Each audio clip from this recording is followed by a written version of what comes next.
everyone. So I want to just give a shout out to everyone that viewed the Joseline'S Cabaret content commentary that I did about 3 weeks ago.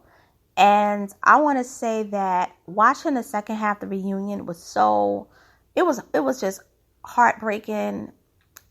It was just sad. It was just hurtful. And I just wish that they did not really have this reunion. I just wish that they would have just canceled it at this point.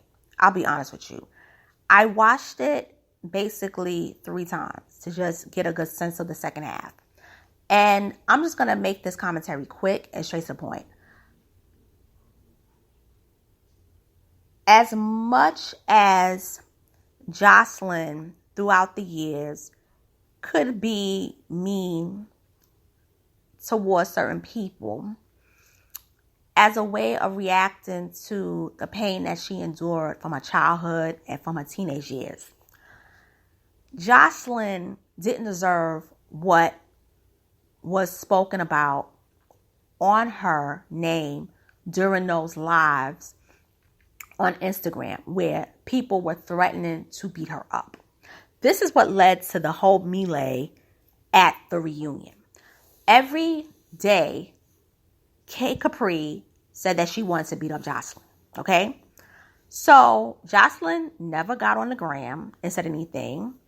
And the other girls who were threatened, they had never said nothing. The day of the reunion, you think that Joseline, who historically has fought people at reunions, wasn't going to do anything? Joseline basically came there angry, whether she was on substance or not. Definitely, she had the cup of alcohol in her hand. Her eyes were red. You could see Joseline was about to cry when she told Janisha, if you saw the stuff that they said about me on the gram, you would react the way that I'm reacting to. And Janisha, you know how much we hang. Don't do this to me. Don't try to think that maybe I have to be a bigger person because these people are threatening me on the gram. Now, I'm going to say this. As a person who has more to lose than those girls, Joseline should have basically played it to where she should have basically let Amber and Kay Capri, come off more aggressive, which Kay Capri really was doing, because Kay Capri spat at Joseline. It didn't hit her, but she spat at her. Joseline was not a match for Kay Capri. She wasn't. And she really wasn't a match for Amber. Now, maybe it's because of age or maybe because those girls were quick. Who knows?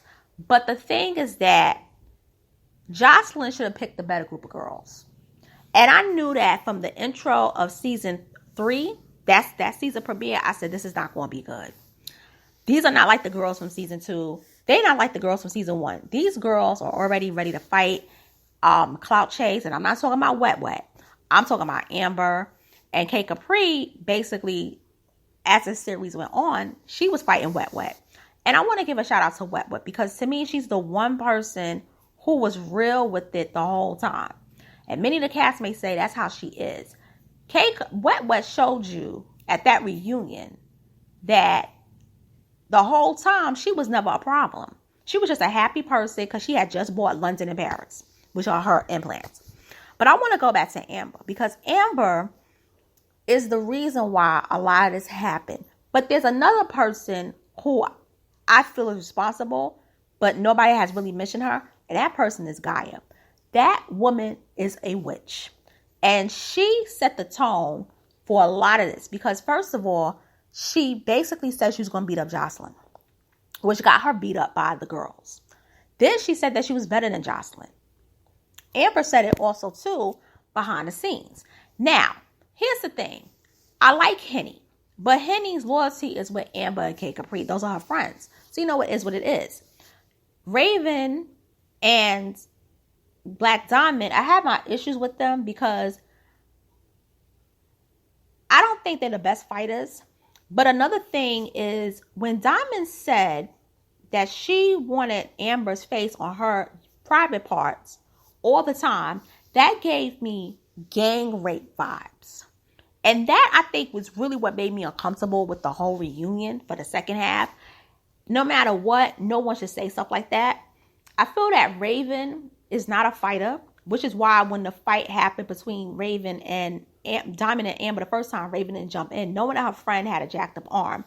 Raven saying the N-word as a trigger was not right. It created a bad tone. And in the long run, once these women wrap up their tour dates with Joseline at the clubs, I don't think people are going to really try to pick them up for other reality shows. Lollipop, I will say, defended herself very well with K Capri, because the way K Capri threatened her, it was atrocious. And if you really look at it, Lollipop really got along with a lot of people. And I believe the reason the whole thing with Lollipop and K Capri, because I believe that K Capri was going through her issues with her girlfriend. She saw Lollipop and she was attracted to Lollipop, and Lollipop rejected her. And that's what led to all this, because Lollipop said something in the second half, and she said, "You will never come close to my vagina." And I thought, and I said, that's what this is all about. She probably wanted to get with her, and Lollipop declined. That's why she wanted to fight. Now, with the whole Wet thing, I think it was more of the fact that Wet had been through a lot, and she was just a happy person, and it got on K Capri's nerves. Now, the whole melee with Ballistic and Amber fighting each other, Amber had basically went to go hit Joseline, okay? While Joseline was in a huddle talking to the production team and Ballistic. But when she hit at her, she pushed her and she fell to the ground. That's when Ballistic basically snapped, and he basically went for Amber. Now, in the slow motion sequence, he did grab Amber's weave. He did do that. And they did fall on the floor. But a lot of people have been saying that he didn't really hit her. It was just they was all pushed in because people just started jumping on Amber. Here's my thing. Season 2 reunion, when he got up and screamed at Big Lex. Okay? Now, I'm not saying that Ballistic is the worst person in the world, because I don't think that's a fair depiction to make of someone. But to put his hands on Amber, that's what made the whole thing talk. Up to that point, Joseline was still in the good spaces of the media, in a sense, with the reunion. But once the whole Ballistic thing happened, that's why everybody was clamoring to Amber's defense. Amber created this whole fucking fiasco. This was not Joseline's doing. The only thing that Joseline did wrong was when she said the N-word, like, don't put your hands on me, my nigga. That she should not have done, to basically realize I got a lot riding on me. I got a music career that I'm still basically trying to really, really, really make mainstream. I'm trying to get other projects off, with acting, with making movies, producers. I got a nonprofit. I really would not have so much entertainment unless they put their hands on me. But she really should have whipped K Capri for spitting on her, because that's assault. Now, K Capri threatened Ballistic and said she's going to get him touched. And she was like, that's not a promise, that's a threat. Amber dropped the lawsuit because they saw that she was basically faking it and that she was aggressive. And all I got to say is this reunion was trash. The season was not good. They said a season 4 is going to happen, but in my opinion, I think they need to wrap up the whole show, retool it. Joseline, focus on you and your music. I like your music a lot, and you are a reality TV icon. Don't ever, ever, ever let an Amber and K Capri drag you down to that point again. And I'm signing off. I'll talk with y'all next month. Later.